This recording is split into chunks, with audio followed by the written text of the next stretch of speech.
nanggaling daw po sa Mindanao nung November. May reaction na po bang palasyo dito?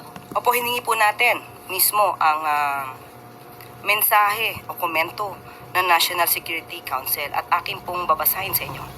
The National Security Council is aware of the reports that the individuals involved in the Bondi Beach shooting in Australia had previously traveled to the Philippines and these are currently under validation. Ito yung nangyari sa Sydney, Australia. Lakas loob ang mama. Nilapitan niya yung shooter. Inagaw niya yung hawak ng shooter. Lakas ng loob. Nilapitan niya yung shooter. Oo.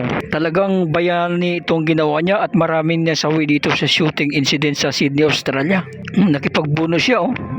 So hirap to. Lakas ng loob. Naagaw niya. Hindi biro yung ginawa niya. Ang dalawang shooter galing pala sa Pilipinas. Ito kinumpirma ng PNP. Kinumpirma na ng Philippine National Police ang ulat na ang umano'y gunman sa isang shooting incident sa beach sa Sydney, Australia ay maaaring galing sa Pilipinas bago mangyari ang insidente. Very alarming ito. So ibig sabihin marami pa sila dito sa Pilipinas. May mga tropa pa siguro sila dito. So nahuli yung isa, na-disarma na.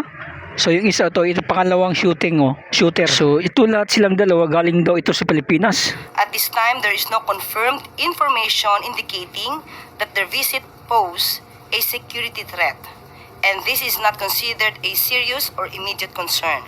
Standard security, immigration, and counterterrorism protocols remain fully active with coordination ongoing with Australian authorities. So yan po ang sinabi ng National Security Council patungkol po dyan. Ma'am, isa lang follow-up. Nakausap na po ba ng Presidente ang Australian officials after na incident? Tsaka nagkaroon po ba ng sharing ng intel information from Australia since may ganun silang information? I-update ko po kayo kapag mayroon na po tayong balita patungkol po dyan. Thank you, ma'am.